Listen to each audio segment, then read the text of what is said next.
Welcome everyone to our engagement. First and foremost, I want to thank Principal Schumacher for giving us this space. And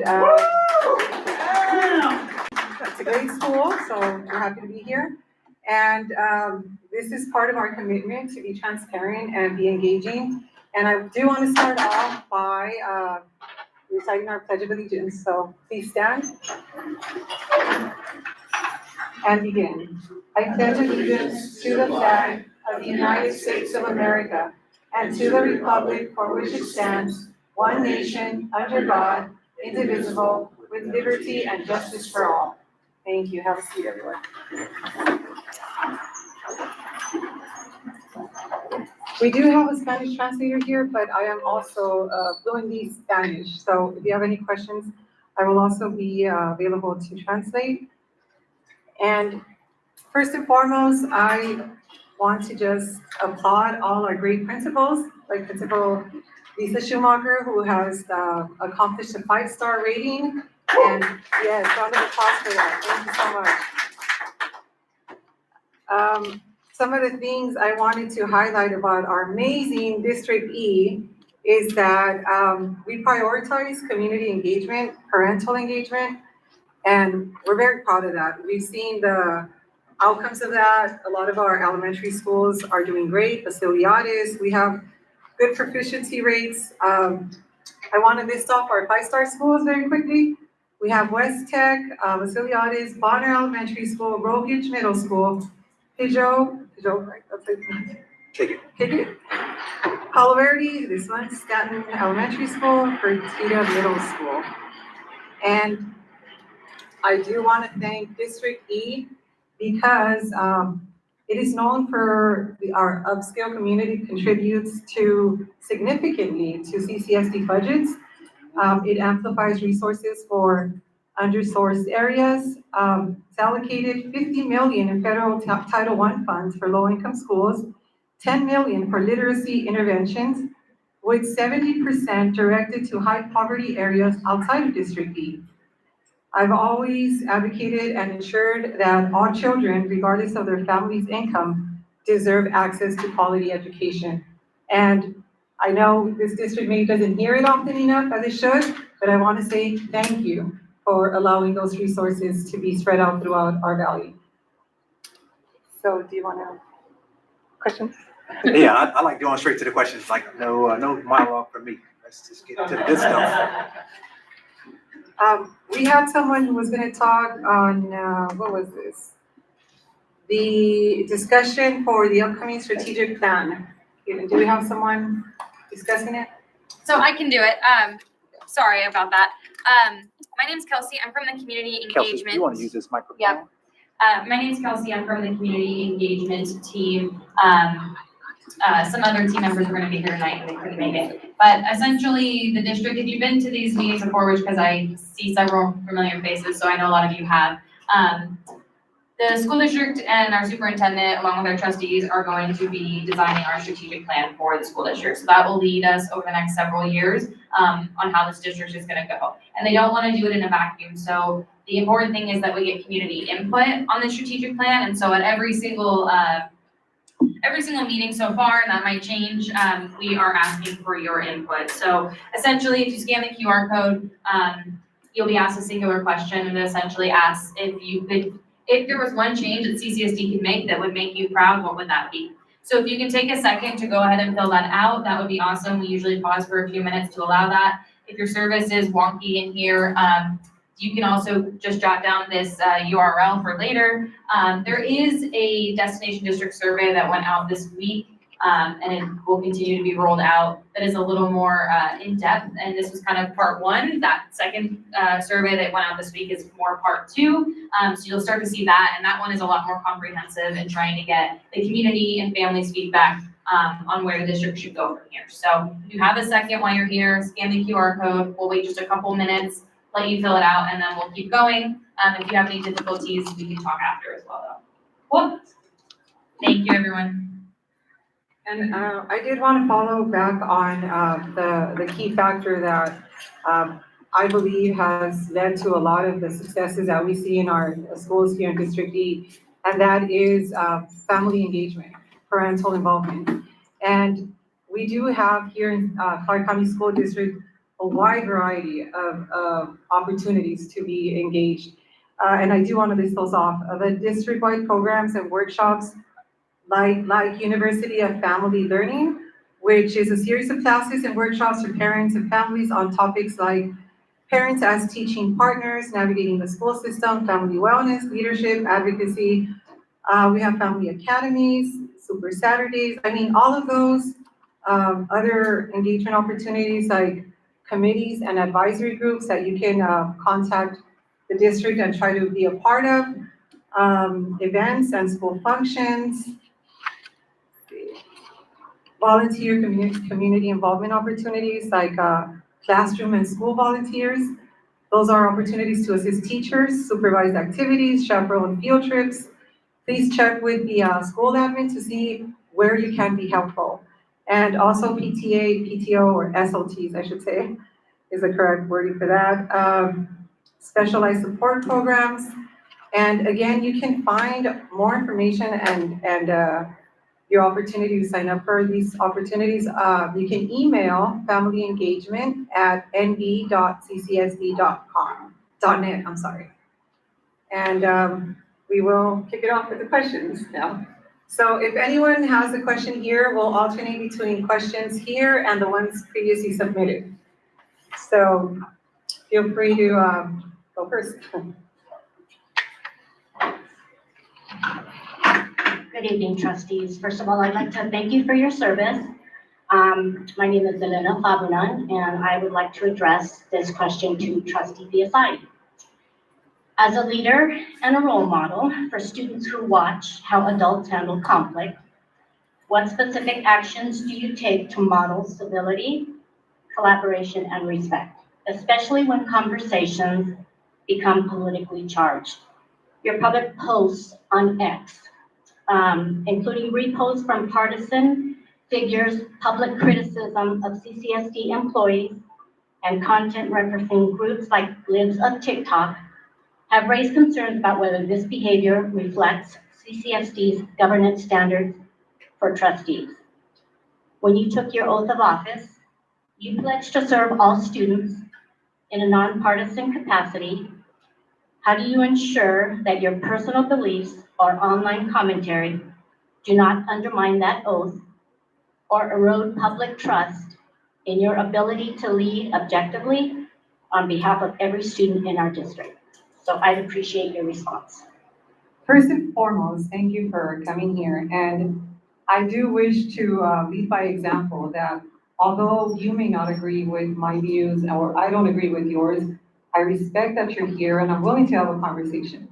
So being able to listen to each other, try to empathize, see where that person is coming from is one of the ways we can model for our children that we can be civil, we can have a decent society where we're willing to engage with each other regardless of our difference of opinions.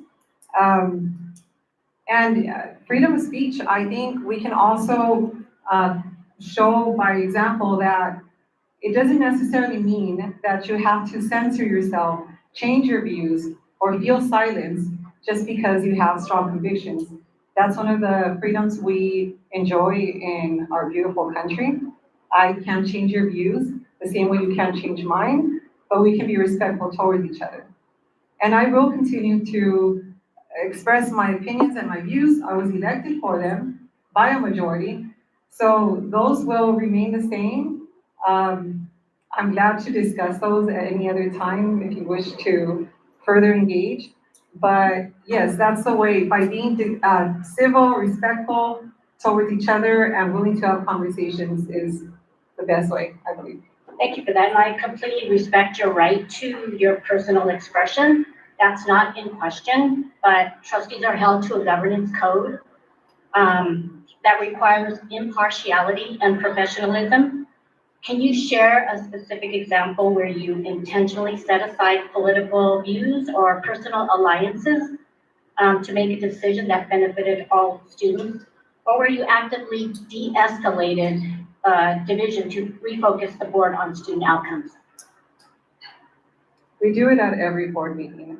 There's been times when I don't necessarily agree with the views that the rest of my colleagues have, but we focus on what benefits students in the end. So we do put that decision squarely on what's best for the kids. I know you want me to cite an example. I can't remember something off the top of my head. Maybe I wish you would have submitted that question. Would have been given you more time to actually give you an example. But you know, again, nothing trumps your liberties here. And you know, I will continue to exercise my freedom of speech. I hope you don't find that disrespectful. The same way I don't find your views disrespectful. But as long as we're willing to communicate. And as far as the violation of what you mentioned, Governance policies? which policy am I violating particularly? I don't have the exact number with me. Yeah. But I only raise this because several of your posts, and she said you couldn't give examples, such as those thanking the libs of TikTok for targeting district employees, referencing gender affirming care as filth, or aligning publicly with national political figures, have been seen by many as inconsistent with CCSD's expectations of neutrality and respect. So this isn't about personal belief, it's about your oath and our trust in your effectiveness as a board member. Like I said, at the end of the day, all I can reassure you is that our decisions are based on what's best for students, regardless of ideologies or narratives. I've been entrusted with that decision, so I live up to that. I mean, I put that squarely first, at front and center, and I mean, I can agree to disagree with, you know, you say that I share things and posts, and at the end of the day, I was elected because of my views. So if they don't fit in with the vision that you believe the district has, then maybe we need a new vision, because the majority of parents did vote for me.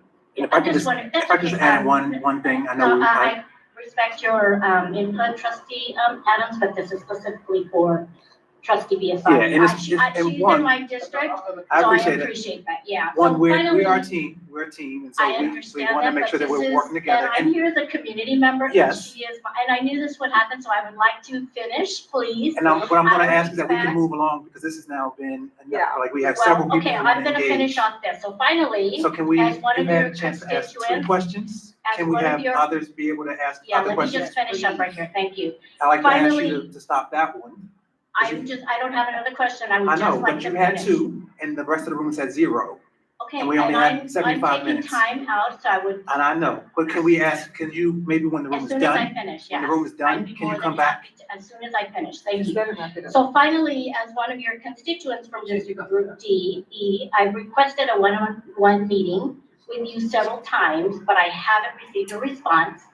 So I understand that other trustees regularly meet with their constituents. So I want to know if you will commit tonight to meet with me one-on-one and other families in your community who have some concerns. I have met with members of Yeah, but my you haven't met constituents with in the me. past, not you in Yes. particular, but I have Yes. met with others, so I do that. And I will see if and when I have time, so I I've commit asked to. several times, so I just want to see I if you never commit received to a tonight. single request, but I commit to checking my schedule I to have see if and when I responses can from meet you. with you. Saying that you cannot meet with me at this time. So I'm just asking for a commitment for me and other family members, if you would meet with us. I have met with several and I will continue to do Okay, so. I'm asking me personally as one of your constituents in your district. You can send in the request, I'll make sure I I just check want it to know if out. you're going to commit tonight in front of all of your community here. I commit to meeting with every single That's constituent. all I needed. Thank you very much. Okay. All right.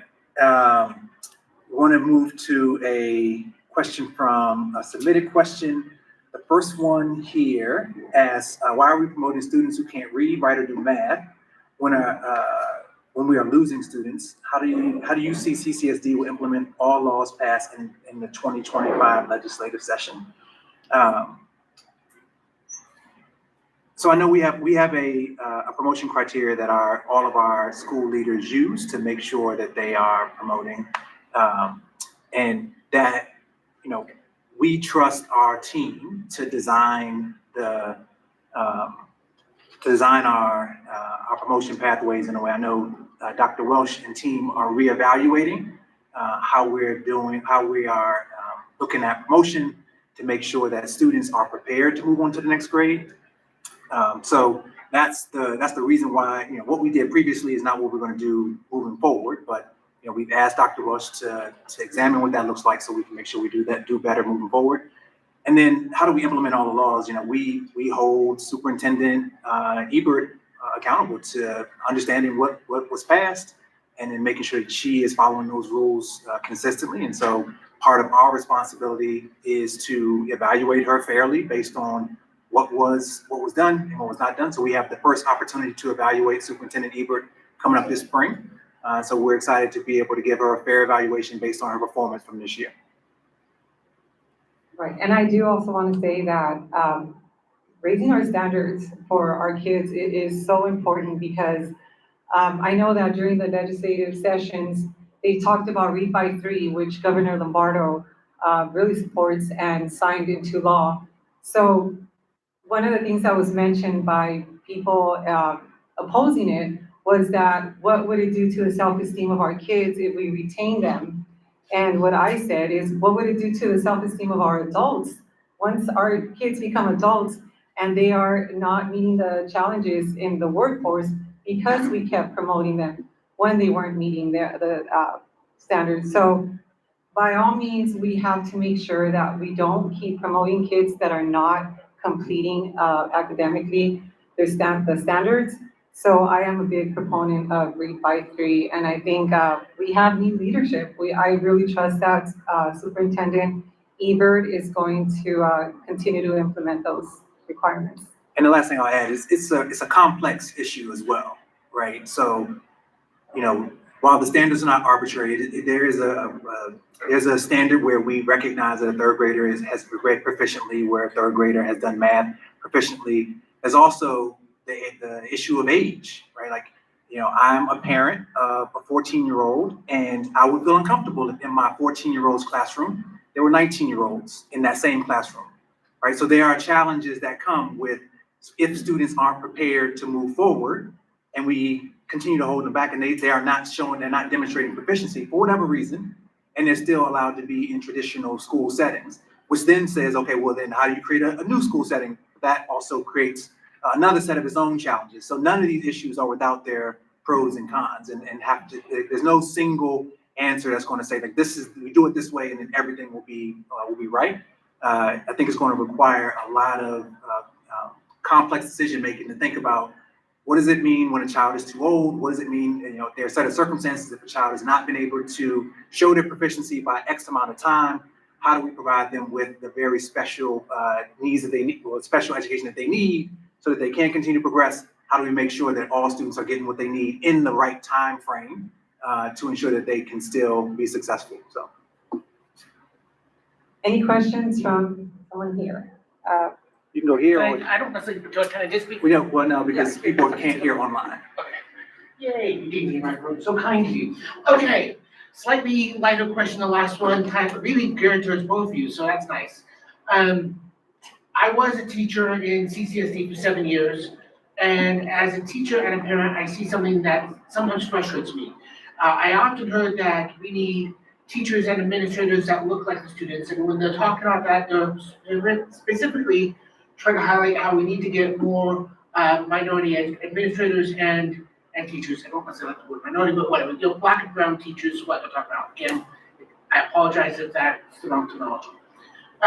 And what's frustrating about that sometimes is I'm a parent of 2 half Chinese children. And I might have mentioned this once in the school board, when my son was in 5th grade, they did a great choir performance towards the end of Black History Month, and the choir was connected to that, and a great performance, top notch. And during Asian American Pacific Islander Month, they celebrated Cinco de Mayo. Not one song for the Asian community. Almost every school celebrates Black History Month. Many schools celebrate Latino History Month. not all, honestly. Almost no schools celebrate the Asian American Pacific Islander Month. I really see a large disconnect towards that. What do you say to like all those Asian families? Because like the number one ethnic group at Southwest Tech and the number two ethnic group at West Tech are Asians. The number of administrators at those schools that are Asians is 0. Asians need better representation here. Thankfully, a superintendent's Asian, but anyway, that's kind of my question to you two. So if I could answer it real quick. Personally, to me, the representation, I don't believe that children need to see them, students need to see themselves in their educators to be successful. I had teachers, great teachers of all, cultural backgrounds, and it didn't really affect whether they were good or not. I think educators come in all shapes But like and colors. celebrating the culture sometimes, I apologize. When it comes to celebrating the culture, I personally have seen that we celebrate here in America the Chinese New Year everywhere that, I've gone. I don't know particularly per school if they celebrate it. And maybe that's something you can work with the SLT and try to see how they can be more inclusive of that particular holiday. But when it comes down to educators, I don't believe that we should necessarily get educators based on their race or gender, or because none of that really means they're great teachers. And we need to focus squarely on their merit, on their qualifications and their skills, regardless of who they're teaching. And, we just need great teachers. I agree. Great teachers are incredibly important. And we need to have great teachers of all that come from all walks of life. And the way you find great teachers is to go to places where you know great teachers will be. So great teachers are at HBCUs, great teachers are at Hispanic serving institutions, great teachers are at PWIs, right? They're all over the country. So it's our responsibility to be able to find great teachers wherever they are. And, right, the qualification for being a great teacher isn't black male, 6'7", from Washington, D.C., right? The qualification for great teacher is a person who understands instruction, a person who understands how to deliver content in a chunk way, the person who can connect with the people. And those people come in all shades, creeds, colors, etc. And so our responsibility is, if we have a student body that looks like those things, our teaching corps should look like those things. And so our HR team should be going to find, where are all the great teachers? Whether it's at Grambling University, Michigan State University, UNLV, right? All of those are different types of universities that have different groups of people, and all will have great teachers. And I think it's important, yes, for children to see in their school leadership, in their classroom leadership, people who share their backgrounds, right? Because I think that's very helpful for them to be able to determine, wait, what is possible for me, right? For a person who shares my background. Oh, Mr. Johnson came from a neighborhood like mine. Well, I can be just like Mr. Johnson because I see several Mr. Johnsons all across my school district, and it means that we are being inclusive. So no, it doesn't mean go find a bad teacher and that bad teacher should have to fill this quota. Quotas actually aren't great for anything. But if you look in places for qualified people, you will find qualified people who come in all the colors, all the creeds, all the diversity that you have inside of your classrooms, because those students didn't just show up from nowhere, they came from all over the country, they came from all over the valley, just like our teaching corps can do the same. And then I really do appreciate what Lorena said earlier. She talked about ways that parents and community members can get involved in their schools. If we want to see different things inside of our schools, and I know our school principal talk about, I'm sure you can see Ms. Schumacher does the same thing. When students and families come with ideas for how to make their school community more inclusive, so whether it's celebrating the Asian Pacific Heritage Month, if it's celebrating Black History Month, if it's celebrating Women's History Month, and students say, I feel passionate about making sure that this part of our school culture is celebrated on our campus, so long as it is appropriate and it is inclusive and it doesn't demean others. I'm positive school leaders want to hear from their student bodies. They want them to advocate for themselves, because the way we learn and grow as a community is when we learn about each other. So Lorena talked earlier about, going out and meeting others and understanding diverse perspectives, one of the first things that we did back when she got elected was we had lunch together so we could learn from each other. We don't necessarily always agree with each other. We had to learn from each other. And she learned about my culture, I learned about hers, and now we have a better connection. And so the same thing will happen in our schools when children advocate for what they want to see inside of their school community. They say, you know, I am half Chinese. I want to share that part of my identity with my school culture. So I'm going to talk to Principal Schumacher about this, and I'm going to get a group of students to do that. So I really implore you, as their parent, and you as your student, your students, to go and advocate for what they want to see on their campuses, because these schools are student schools. They're not our schools.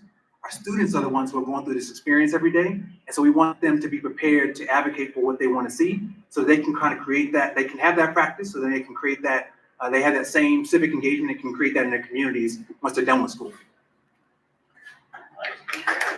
You get to read a question.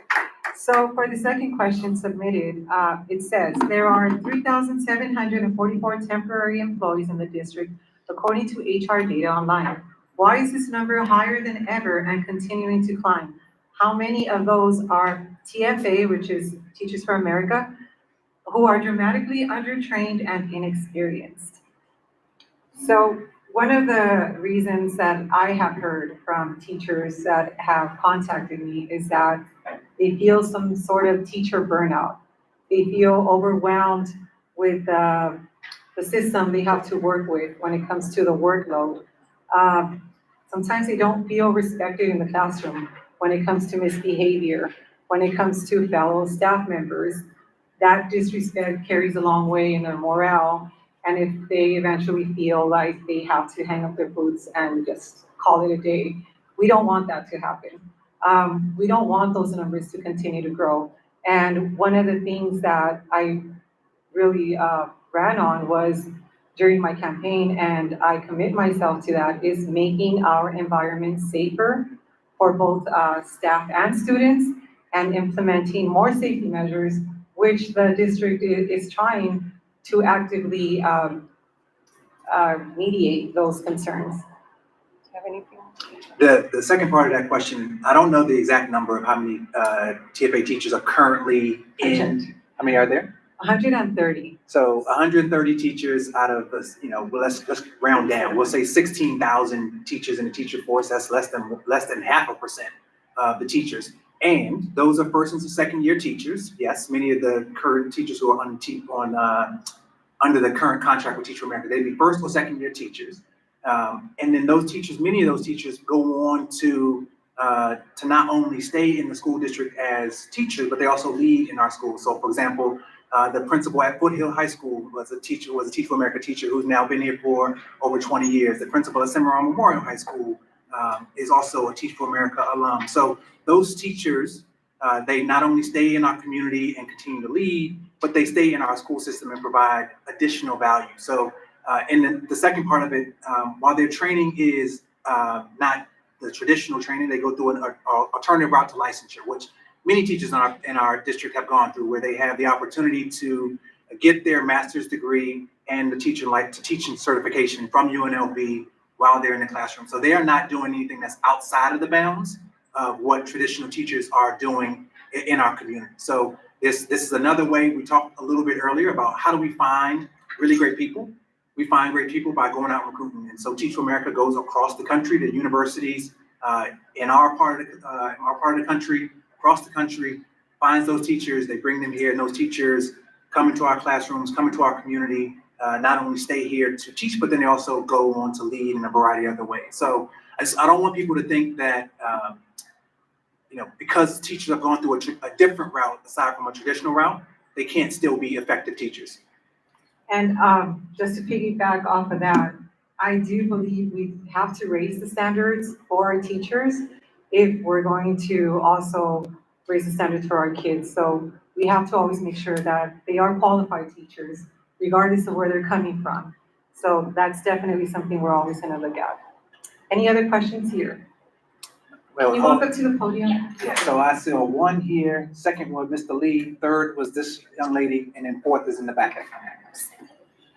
Second is Mr. Lee in the black shirt. third is this woman in the pink and stripes, and then fourth is in the back. And then fifth And then right fifth here, is Idaho. Idaho. I'm gonna do my best to do my teacher remembering, but I'll see if I can do it. Go ahead. Hi, sorry, I'm nervous. You're amongst friends, don't worry. So this kind of goes hand in hand with you talking about, raising the standards for teachers. I want to talk about raising standards for principals and leadership. So first of all, my name is Cynthia Gonzalez. I'm a staff member, I'm a parent, and I'm a PTA president. I've also done SOT over the last 5 years, kind of done it all. Our school that we are at is a low income and a Title I. We have made multiple calls for help and support regarding the collaboration, kindness, support, and trust of our principal over the last year. Speaking of great and wonderful teachers, we've lost over 30 due to how she has treated our staff. We have invoked 2 Decker surveys, which we have not received feedback on. What is it going to take besides the multiple complaints? This impacts our community due to tension, division, and overall lack of communication and planning because of having a faulty leader at our school. This creates a wedge between parents, PTA, and staff. And every day our school becomes a more and more non-inclusive environment due to her leadership. Children are not thriving due to the staff that is no longer engaged to come to work. The great teachers that we did lose, the over 30, some of them have been there 15, 20 years. It was staff that I had hoped to put my children in their classes one day, along with other parents. I know that I have reached out and some support has been given, but I'm ready to shine a gigantic spotlight on our school and ask anyone to come forward and support us. Well, I'm sorry that you've had this experience. We don't want any of our educators to ever go through this type of situation. All I can reassure you is that we have one employee that is accountable to us, and that is the superintendent.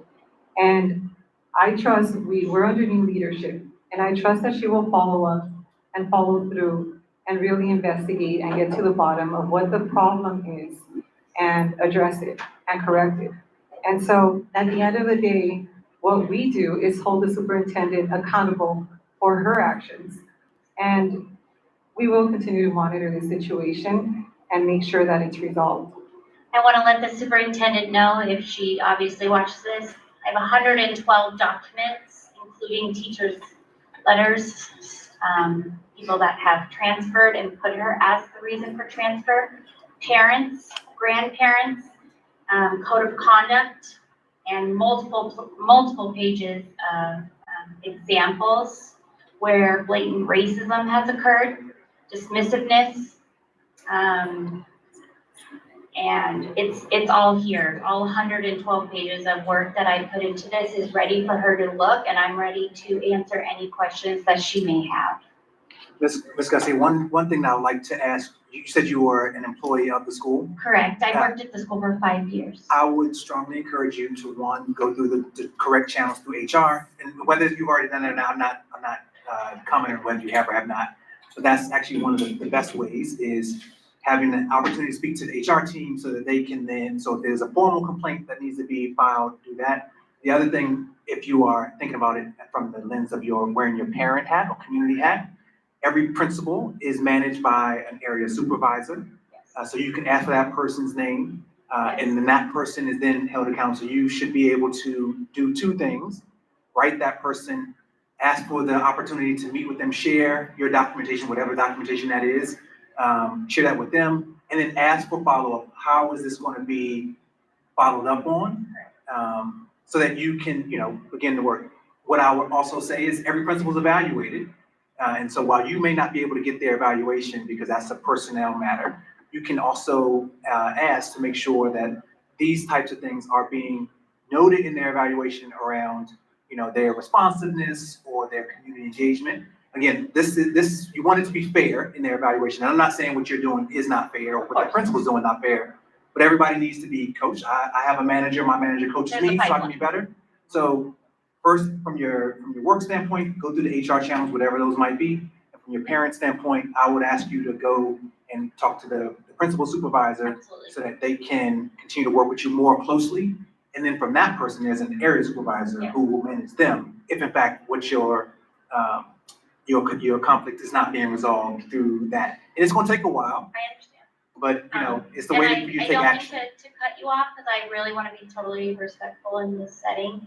But I do want to let you know, in the last year, we've had multiple safe voices left. Ethics Point has been reached out. We've made bullying and harassment reports. I've reached out to district, region. I've sent a message to Bradley Keating, Kristen Sear, Caitlin Taylor, Joe Caruso. So, We've reached out. so those people Hold I understand. they're not the management We've line of the also reached principal. out to the DOE, the DOL, we've made OSHA complaints, the union, HR reps through CCSD. And invoked the Decker survey twice, and in every temperature check survey that we've received. And I've asked and submitted a question on the last meeting that was on September 30th. This is an issue that has reached already the desk of our superintendent, and she will be addressing and following up, and I trust that she will take corrective action. Thank you so much, and I didn't mean to do the list, but we're trying to do it the right way, and it's just not working. Thank you for sharing Thank that. you so much. So to go back on one of our pre-submitted questions, because we're taking turns and I will pivot back. The next question was, do you want to take that, number 3? What can be done to address the disruptive behaviors in classrooms so that a few students, we read all 3 paragraphs or just one of these 3? It's all three. Okay, all right, this is a 3-part question. This person really got it in. What can be done to address the disruptive behaviors in classrooms so that a few students are not disrupting the learning of all other students without teachers doing endless paperwork and behavior charts? Second question, why don't we just flip the elementary and high school start times? 9:30 is far too late, extremely dangerous for kids in the dark. And then third part is, why haven't veteran teachers been taken care of? So in terms of the disruptive behaviors, I know Assistant Superintendent McPartland is working really hard to try to look at how do we provide corrective discipline policies that help students and help educators, right? Because what we've seen to this point is that while disruptive behaviors are pervasive, not just here in Clark County, they've been pervasive across the country. We also have seen that even still, when those disruptive behaviors are seen by certain groups of students,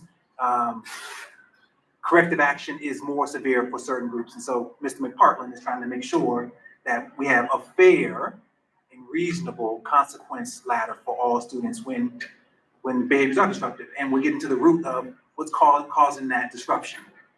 Most students aren't being disruptive because they want to be. There's an issue that's going on, and I'm not creating excuses for any students. Students need to make sure that we're being respectful, and we need to understand how do we support a student if in fact they are displaying behaviors that are not allowing for them to learn or allowing for the rest of the classroom to learn. So I know Assistant Superintendent McPartland is doing his best to get under it, but we are happy to continue to take suggestions on how to make it better so that we are not unfairly supporting students, and we're not also providing classroom experiences that are not good for all students either.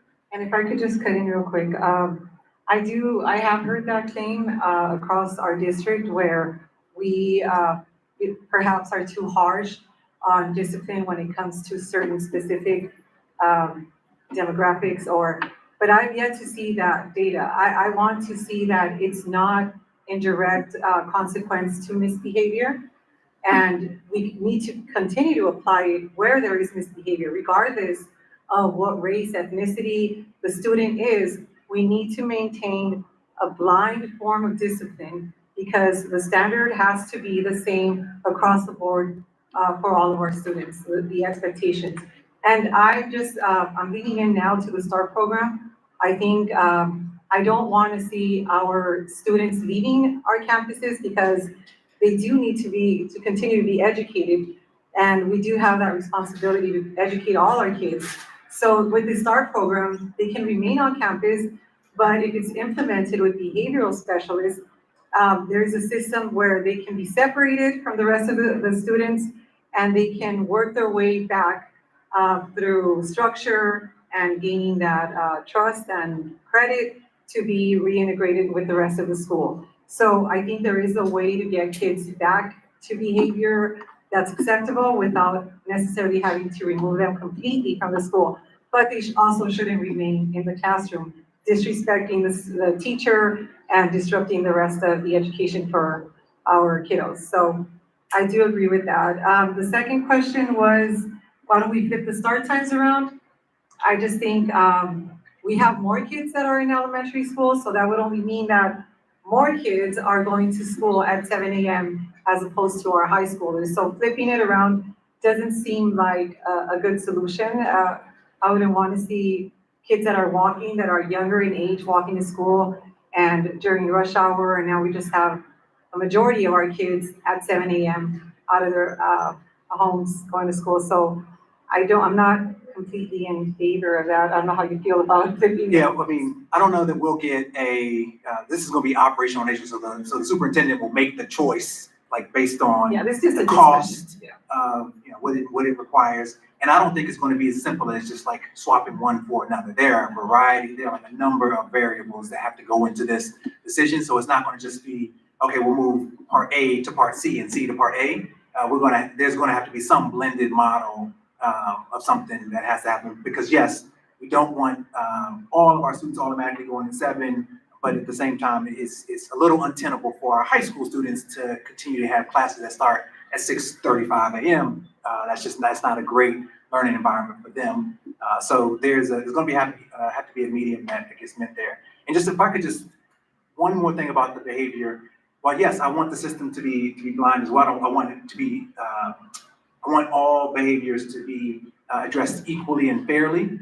I think what we've already seen, like, so when Mr. McPartland has given us data so far, every time that I've seen it, and maybe I've not seen the latest data, but from previous sets of data, every time I've seen it, the groups of students who seem to have the highest number of consequences provided are students who are Black, and we make up 13% of students in the district. And so to me, when I see we're 13% of the student population, but we make up over 3/4 of the student discipline violations, to me that there's an inaccuracy there.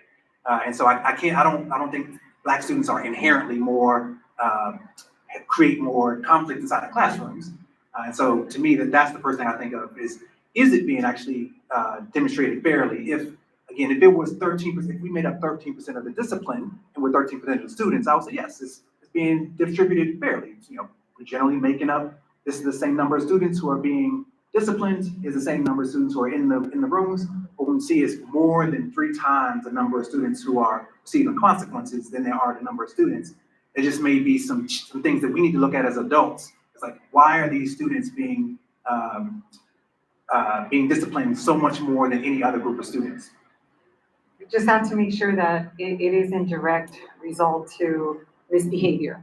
If there is more misbehavior in one group as opposed to another, we need to get to the direct cause of that misbehavior and to rule out that it's not that we're just focusing on certain areas, because I just don't want to make that judgment call without seeing the data first, that it wasn't in direct response to misbehavior and that there were other factors that were the reason for the discipline. So that's data we can follow up on. I do want to see that further. The other thing is, why aren't veteran teachers being taken care of? We do want to take care of all our veteran teachers. We know what they bring to the district, and it is immeasurable, the skill, the value that our veteran teachers have. So we want to see the teachers union take care of them and have contracts that really respect the work that they've committed to the district. So really falls more on the teachers union. Like I said, we function as a board. When we approve contracts, we want something that works for all our educators.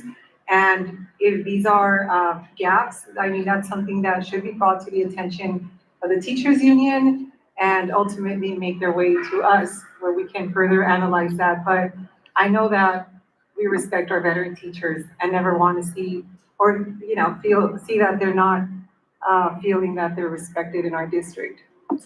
I think the thing that we have control over is how do we grow the pie? Because I think when I say how do we grow the pie, is we don't have enough resources to be able to ensure that we can pay first-year teachers really well and our veteran teachers what they need. And so our responsibility as a board is to say, yes, we recognize that these things aren't right, and we need to go and get more money into the system so that we can take care of veterans, mid-year, mid-career, and novice teachers all alike. Because that's what we need to do. And so I know we did the best with the resources we could this time around. And our next step is to inject more funds in. And while we're injecting more funds in, I know we're going to be asked for a return. Like, we're going to have to show that there's a return on that investment that the governor is making. So the governor, if he puts more money into the system, he's going to say, what are you doing with that money? Have you shown that this investment is now proving students are learning better, outcomes are better, teachers are happier, et cetera. So that's what we have to do. We have to be able to tell that story, but we also have to be able to ask the governor, yes, you made this one initial investment. We need you to make an additional investment in order to take care of all teachers that they need to be taken care of. And I think we're ready now for Mr. Lee, was it? Mr. Lee. Mr. Lee. Thank you for having me. It wasn't my intention to come here. Since I've resided here, I've been coming to engagement meeting. I'm so glad to have it. Make a long story short, I'm a new resident to Nevada. I've spoken before. But before I proceed, Mr. Adams. Johnson, Mr. Johnson. Mr. Johnson. Dr. Lee. Dr. Lee, I'm sorry. I apologize, Dr. Lee. I'm speaking because I want to put what you said to the other trustee to the test. I did share my personal journey that I came here for my sick mom. Let's go with my credentials. From the time I got from high school to college, all I did was want to be a teacher. Got my bachelor's, master's, specialist, my doctorate. I came here to live, assist my mom who's ill. I applied, got an offer. It was null and void because of hiring. I since then applied for 26 different positions. Some are administrative, some have been going to the classroom. I have superintendents for endorsement, one in Maryland, one in Arkansas, one in Kansas City. I'm concerned, and I said, well, I'm gonna wait because I do understand the hiring freeze. But just one out of those applications I've been reached out to one. So that has made me think, after coming here, people have said, do not apply to Clark County. But all I've known is public education. So when that gentleman spoke, and I said, you mean, and with the websites you look at, and I'm like, wow, that's their credentials. This is who you hire, their credentials. I got 25 plus years and a doctorate and been a teacher all my life. So it does bring the question, is that really an issue? And not only that, I challenge, look at my other school. My district is pleading, are you coming back? Trying to get me to a higher position as a school improvement officer. So some people who I've spoken with in the district have said, one gave me one today, Rainbow Dreams again. And I don't even know the charter schools, I never worked there. And another one, Diplomacy or Democracy, something like that, has said, hey, so they called me and said, hey, they have open, but I made my commitment to Clark County. So I did receive an offer to work in an autism classroom with Segway Middle School. Forgive me, I'm still learning. But, the other part I want to talk about is my work is also in students impacted by trauma. So I've looked at and reached out. My goal is to really work in the engagement area. Applied there too, no response. But I'm taking it as it's still open and because of the setback. But I want to share with the other trustee, as educators, our goal is not only to punish, but to help grow. We have students who come through all different backgrounds who don't have someone raising them. My wife and I have two boys who graduated from college. From the time they were born, they were read to, they were given all the things they needed. All the families don't have that benefit. So at the school I ran in Kansas City, part of my role was having restorative practices, trauma-informed procedures and practices to help those kids who bring those behaviors. It had a reduction of 74.5%. Look it up. My school is was Success Academy at Knox and Success Academy in Anderson in Kansas City Public Schools. So consistent work and strategies to help kids deal with their trauma and their emotions that they bring to school, that they have in their neighborhood. Bring it to the school has a responsibility to help reduce those behaviors so we can do suspensions. Kids suspended aren't learning. So we have to keep that in mind. So I want to challenge you. I'm still waiting. And I can see if I got to interview someone else. Got it? I get it. They just out interview. But to not be called once, I'm gladly going to accept the position, the autism, because I love working at school and I'm miserable right now. But my wife's still in Kansas City, making the transition. She's a little upset. She says, your credentials are way above it. And they are. But I'm here to serve, and I want to make sure that the district knows, not only that, I have all the credentials in the world. Thank you. So, thank you for sharing that with us, and we do wish you the best of I luck. want to say this too. Two people have been very helpful. Dana Crowley, she's a recruitment officer, and the other one, I reached out and responded, was the superintendent. Everywhere else, Glad to hear that. And we do have mentorship programs here in the district. I know we have Boys Town, and we approved another one. I forgot, it was another nonprofit. I forget the name of it. It was I like can a see it. coaching mentorship for troubled youth in our schools. So we do actively have mentorship programs in CCSD to help those students. All right, I guess I'll take two of these because they're relatively simple. What type of events will be held in community gatherings? And I think Trustee Biasotti just shared that. Mandating extracurricular. That's not a question, it's just like a statement. Okay. And then the other one is, how can you persuade other parents to return and send their children to CCSD? So which one of those would you like to take, Trustee Biasotti? Well, thank you. Thank you. I'll give you the option to pick. You can pick the easy one or the hard one. That's the best. You get two to choose from. I get just one to choose from. I think the way we can persuade our parents to trust us is by being open to discussion, being open to communication, trying to understand, empathize, and be the liaison, look into what the concern, the issue is, and contact our superintendent and be there for the concerns in our community, and just live up to our oath, what we promised when we were campaigning. Now that we're here, is to continue to do that, keep our promises.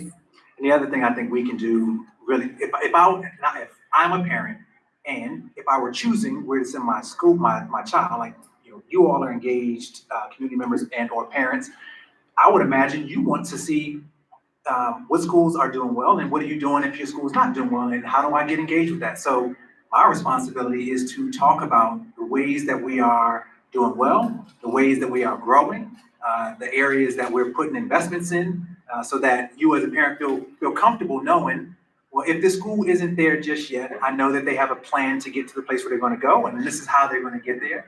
And I'd also want to know, like, transparently, how are your schools doing and why are they doing that way, right? So when we can discuss what we're doing and how we're doing it, I think that's actually really helpful. People feel comfortable when they know you're going to tell me the truth, whether that truth is, you know, the shiny things or the things with the warts. I'm going to hear it all, and you have a plan for how you're going to get better. And I do also want to stress that we are into new leadership, and we have new trustees. I heard it say out there that we were under fascist rule, but it's not. We're under common sense rule. We all respect each other as colleagues. We have that difference of opinion. We put the success of our students first and foremost, and that's what is our guiding light in all of this. So I would hope that parents trust that there's going to be changes. There's a survey out at ccsd.net, which is the Destination District Survey. It closes on, Caitlin, if you can tell us that, when is the final date to submit that survey? And that actually takes in the ideas that parents want to share for their vision of the district. So all that is what our superintendent is putting together and how she is going to implement the vision of the CCSD going forward. So, November is 26, I got things.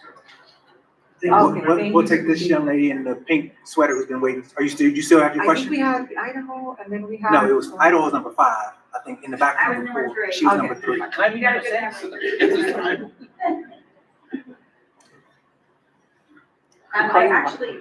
Hi, how are you? Hello. My name is Nicole. Hey, Nicole. I have recently moved to Nevada from the biggest school district in the country, New York City, New York to City. the 5th biggest.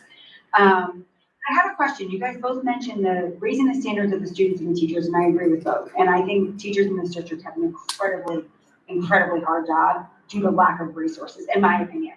I mentioned I moved here from New York City, resources in New York, 1 million kids in that school district, resources are very different. But one of the big reasons why this is hard is class size. So we keep accessing teachers and here, for me, for my 2 years of being here, but as class sizes are bigger, it's harder for children to thrive and it's harder for teachers to do their job. So how are we fixing that? And then we say, oh, counts are down, we can't have as many teachers. I don't get it, the math ain't mathing. So what am I, like, I just don't understand. Yeah, it's a really complex thing. It seems like it should be simple, right? It seems like it should just be like one kid, this amount of money. But the formulas for how we distribute funds from the government. So the governor gives money to the Department of Education. Department of Education gives money to us per student. We get X amount of dollars per student.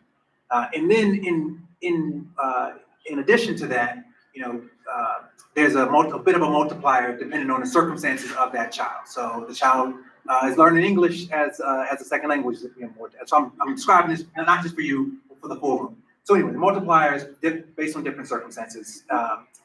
And what we're finding is that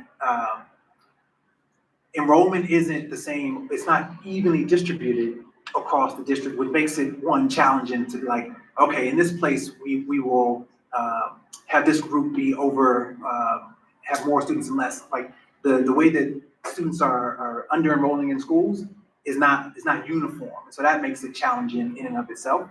And so in some places there are just enough teachers and just enough students, and that's that. But we can't, because of the way we then distribute monies from our coffers to each school, we actually can't say, oh, well, your school has fewer, your school is doing okay, we're gonna take a little bit of money from you and give it to school B so we can reduce their class sizes. It just doesn't work in that same fashion. So I think the way that the funds distribute and in the ways that our enrollment ebbs and flows across the district has caused some of that challenge to start. And then the last part of it is, again, we actually still don't have enough money in the system. Every time I ask superintendent, well, do we have enough money, even with reduced enrollments, do we have enough money flowing through the system to give every student what they need? And the answer is, while we're always happy for what we've gotten, we could always use more because we need more. So that to me is a no, right? So the answer is no, there's not enough money in the system to provide what we need per student, given the challenges that we have. And the majority of our students in our school district, even if in District E, doesn't share this burden. Majority of students in our district are students who are challenged with being low income. And so low income students require more, but then the way the state has calculated low income still has been changed this year. And so even if you are traditionally low income, you still value those things coming into your school building, but your school doesn't get the same amount of funding that it once did. So it's a really complex, to me, unnecessarily complex formula for trying to make it work. But that complex formula compounded by not enough money in the system makes it so that we have, in some places, overcrowded classrooms. I went to one classroom just a couple of weeks ago, and there were 12 third graders in there, and I was like, this is a fantastic classroom to be in. I'm not, they're not just me, unfortunately. But that's what we have. We have variation across the district, and so I know superintendent is working on that, because while those 12 are getting a fantastic education, it also costs a lot more money, because that one teacher to teach 12 versus in another elementary school you have 27, right? Like, we could balance that out to make sure the math matched in that way. Long answer to say it's really complex, and I wish we had more money in the system. Great job. How do we get more money in the system? That's great. Now you can come with us up to Carson City, Our and legislative. where we ask them for more money, but we also have to show the results, because it's just like, I don't know if you have children, you give them allowance or whatever, but your boss pays you a paycheck, your boss asks for results on the back end, right? You've got to deliver something, whatever that is. I don't know what your job is. It sounds like you're an educator. But when I get my paycheck, my boss every week says, like, did you get the things done I asked you to do? If I stop doing that, my paycheck is going to stop. And I certainly can't ask for more money. Okay, well, thank you for that. We have 10 minutes, so we're going to try to squeeze in the 3 other people we had in line. We want to go back there, and then we'll come back to Idaho and then. I just have 2 quick statements and a question that piggyback off of what some other people have brought up. First thing is, everybody thinks a piece of paper means you're qualified. You get all the education in a college or university you want, but experience trumps all of it. So it's experience, and what people bring is their track record that really truly tells the story of how good of a teacher they are, not the piece of paper that they got in some school. A lot of teachers don't want to come here. We've got a terrible, terrible school system, terrible. If not the worst in the country, probably the second worst. And the United States, I don't know if you checked lately, we're one of the worst education systems in the world. So that doesn't speak too loudly. We're trying here. Yeah, well, it's gonna take a lot. When you talk about results and accountability, that's exactly what it's gonna take.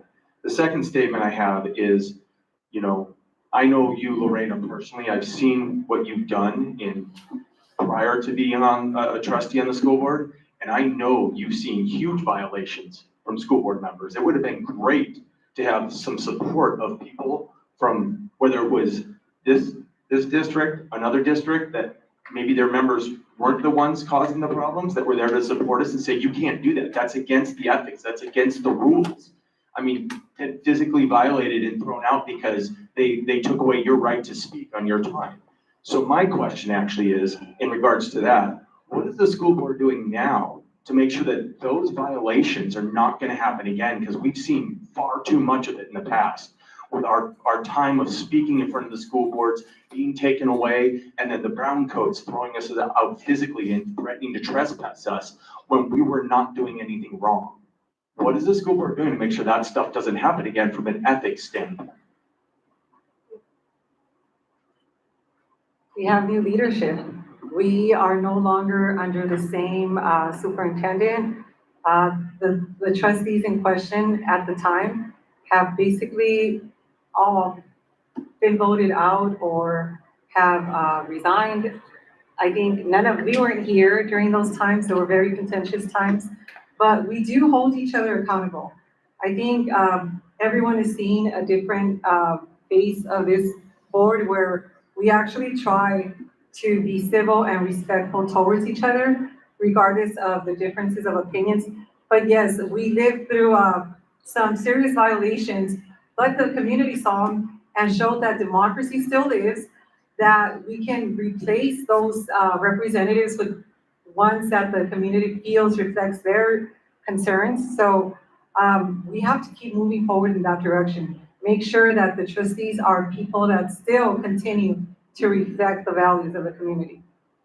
I think two quick things. I won't be so long-winded this time. One, we're doing a policy review, so we've all gotten policies that we have to review to make sure that the policies that we have reflect the behavior we want to see from ourselves and from our community. The second thing is we started to set, ground rules around how we conduct ourselves civilly in meetings, right? So from community to the board and board to community, we set those things as joint expectations of community of dialogue during our board meetings. And I think that has been the reason why we can start to move forward.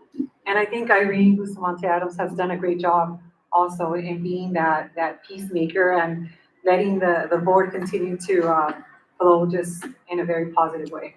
So the next question was for, BYU Idaho. yes. Go And ahead. then this family here. We have 9 minutes before we expire. It's rushing over there. Thank you so much. I really appreciate the opportunity. My name is Henry Gonzalez. I'm a CCSD parent. I'm a father of 6 children, 5 of which have gone to CCSD schools. I have volunteered at public schools in the past. I've enjoyed it, tutored kids to read, and I've become disillusioned with the public education system. I'll tell you why. Especially since 2020 and how the pandemic revealed what was being taught at schools. I got duped. I thought my children were being taught to be critical thinkers. Instead, they were being taught that what matters here in America is how you look, and everything is put through a lens of power dynamics, intersectionality. I got duped, and my kids were being taught to be activists, not citizens. I regret that and resent it. And I need you to know that because I had no idea how education had been subsumed by this ideology. And it should not be. Kids, my taxes pay for my children to be educated, not indoctrinated. And that has happened. Somebody scoffed. Who scoffed? Okay. Because I respect all of your opinions and viewpoints. And I think that mine ought to be respected. I'm a member of this community. And I share with all of you your right to an opinion and a viewpoint. So let me just be succinct at this. Education has become a culture of conflict instead of cooperation. I feel like I'm fighting the system rather than working with it like I used to feel. I used to love coming to school and to read with the kids, be part of the whole thing, right? SEL got inserted into our public education by way of just an email. By the way, we're doing this. We're not telling you what it is. It just sounds like a nice addition to teaching the whole child. But they didn't tell us where it comes from. And so for you parents out there who are of the same persuasion that I am, that the way I look has nothing to do with how you experience life, pay attention to this. SEL it's a political project of social engineering. This should not be in our classrooms. And I'll tell you, the DNA comes right from Marx. Excuse me, sorry to interrupt you. Ms. Babinan, if you need to cough, there's a hallway to connect it. You're disrupting. We have to model the behavior that you yourself requested. Be civil and respectful to his speech. There's, yeah. I appreciate it. I don't mind her coughing. I totally appreciate it. Yeah. No, are you familiar with Paulo Freire? Yes. Yeah. That is not a neutral lens. And he has been probably the most influential character that is taught in schools of education. And so this idea of representation, for example, and I'm not denigrating their point of view, I'm challenging it, that I cannot dream of it being a certain person because I don't see that person in that position. That's about the most racist thing I can think of. It's infantilizing. Because it tells me that if I don't see someone of that color in a leadership position, then I can't be that. How racist and reductive is that? What about pioneers who landed on the moon? Did they not think they could do it because there were no other human beings up there? So please don't reduce me to the color of my skin. Don't tell me that I can't be something because I don't see representation in that field. That's not the way it works. It's the content of our character. So please stop teaching these things via SEL, because one of the competencies is social awareness, and that social matters a whole lot. That is social engineering. Paulo Freire, look that name up. Linda Darling Hammond, look that up, and the DNA of where social emotion, especially CASEL, comes from. I don't feel like I have a voice in the system, and I ought to. Thank you for your time. I love both of your points of view. If I may, one last thing, I want to challenge Trustee Johnson on this. You mentioned that Black students make up X percentage of CCSD. This goes back to 2006 or whenever it was that the Obama administration said that Dear Colleagues letter. Students, yes, they have agency. And so just because you're seeing a correlation by way of X amount of students of a certain group are being charged with X amount of outsized infractions. And therefore, that is using correlation equals causation. And it's a logical fallacy. I wish you would not do that because people will believe you. It's using a single factor analysis to solve a multi-factor problem. And I think you're far above that. Thank you.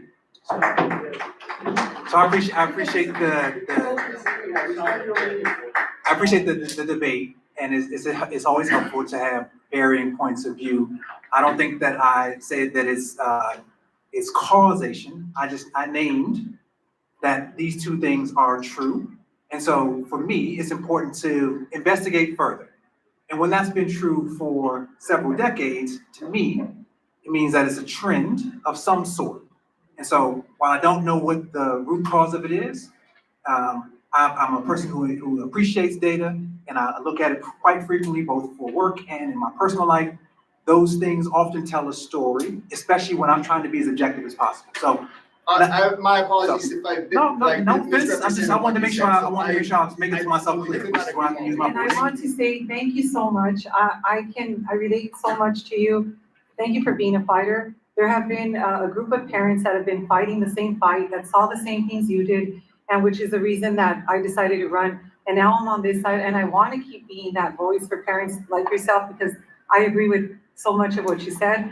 And please take my card at the front, because we need to keep in touch. Thank you. So we're at 7:19, we're 4 minutes over. We gave 4 minutes more than every other group. For 7:13? Yeah, you can get that last. Okay, we got one more. Why do I want to say 7:19? I'm sorry, y'all. I'm not trying to get out of this. I thought it was 7:19. That's my bad. I submitted a question earlier, if you guys didn't get to it, so I was gonna just hang out to see if you get to it in regards to policy regulation 5111. So we met recently with Principal Schumacher, she was great, and her assistant superintendent or assistant principals here, about the fact that we held our child back in 7th grade for academic purposes, not for sports, but for academic reasons. Now that he is left faith, he's enrolled in Palo as a sophomore. Those above the principal and some other folks are trying to, or stating that, hey, he should be a junior, even though he just completed his freshman year, this last year. So essentially, we've been on this track to achieve high academic standards for him. That's why we held him back as our choice, as our prerogative in 7th grade, again, not for sports, but for academic reasons, and he's back on track now. Now he arrives to CCSD, Apollo, and to say, hey, because of his age, he should be in an age-appropriate classroom or class grade, or whatever it is. He just completed his freshman year at Faith, and he comes here as a sophomore. So where's the logic, where's the justification in fast-tracking him through high school losing a year? There's no logic, and all I can get is, well, it's per policy, there's no combating this, there's no appealing this, it's just regulation is what it is, sorry. So who is making those decisions? Who do I need to speak to? Because I'm at a meeting tomorrow with Gregory Meisel tomorrow in his office, and I want to know answers. Who do I speak to? Who is making the decision that they can tell me that they know better for my child's future? Because what I've heard from you guys, and rightly so, is that the school district should be set up for the child's success. So how are you, if you were fast tracking him through and taking his junior year and condensing it into 9 months, so he loses his year of high school, and he graduates next year, how is that setting him up for success? I'm reading over here the mission of Verde High School, and that what's happening to him is not the principal's fault. It's not on the ground people's fault, but above him, somebody's making a decision. We know better than you do as your parents do, and that's not the case. And to be honest, we're fed up with this and we'll be moving. If the decision comes down and says, whoever it is above us that says, hey, he's gonna graduate next year, sorry, he's not going to, he is not ready. I'll move, we're moving out of this county and out of CCSD, because all you're doing is pushing kids through that are not ready. Let's go back to the standard we talked about earlier, the standards. If the kid's not ready to graduate, don't graduate no. He is not ready. I see this in the foyer, trying to talk to kids, CCSD, college graduates, I don't know UNLVs, they're UNLVs. They went to CCSD, and to be honest, the talent that I see as an employer, if somebody hires for a major corporation across the country, is subpar for CCSD. And compared to other parts of the country, is because of crap like that, which is, again, not you guys, not the principal, or because she's been great and has her staff, but who in the right mind makes is that we can fast track your kid through high school and he'll be better off, or she will be better off. Well, I agree that this is a policy that it's ultimately up to us to revise these policies, and I'm willing to go back and take a look at policy 5111. I think that's something we can definitely go back and look into, right? It is, and I think to answer your question more directly, so the superintendent she drafted this and then brought it to us. Actually, I think what I'd want to understand from her perspective is like, what's the reason for it? I know I don't understand the reason, so I'm not afraid to say that out loud in public. If I don't understand something, I don't understand it. But then, why was it created to begin with? And then what is the way to, because I'm sure they created it for a reason. I don't know what the reason was. And then how do we make sure that we can support that reason without hurting individual students? What is the carve out that might be able to be shown? How can families get an exemption if it's reasonable? But I don't know any of that just yet. So I would love to take your contact info. We meet with the superintendent every other week. We'll discuss it. Happy to ask the question, get the understanding, and then figure out what can be done as we move forward. This isn't just impacting our kids. It's many, I'm sure it's lots of students, and I'm sure there's a reason for it, but I don't understand the reason. I understand, but it's actually case by case basis by which, let's meet, it's not a one size fits all solution, it's, okay, let's talk about this, and okay, well, that makes sense, let's go ahead and hold it back, or whatever it is, or your reasons, you're not just no, you guys can't do anything about it, we're taught, we're divine. This is our decision, well, somebody's making the decision above the principal and her team, who is making the decision? I want them to sit there and look at me and say, we know better than you guys do, as the parents. I do encourage you to email the board so the superintendent and all of the trustees will receive your email.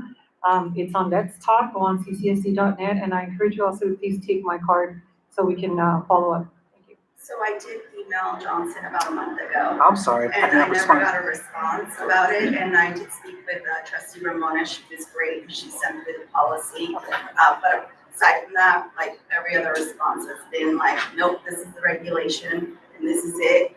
Our child did attend Sigrogich in 8th grade, and no one pushed him to a freshman year, so I don't know why he was allowed to attend 8th grade at Sigrogich, then went on to freshman year, and then at Faith, and then back at Palo for 10th grade, and that was over, and now it's a problem, but it wasn't a problem in 8th grade. I think the policy just was enacted recently, which is why your son was impacted during his 10th grade year into 11th grade year. Okay, so if I'm reading your regulation correctly, then is that going to impact every single kid? Because we also have a second grader whose birthday was before August 1st, he turned 5 before August 1st. He's in 2nd grade, so technically, according to your regulation, he needs to be pushed up to 3rd grade. And I would say again, please email us that information, and it will go to the trustees, and we can forward it to the correct departments, check up with the superintendent, and please take my card. I look forward to that email. Thank you. And thank you everyone for coming out tonight. Thank you for your questions. Let's continue to strive for the best. Thank you. Bye.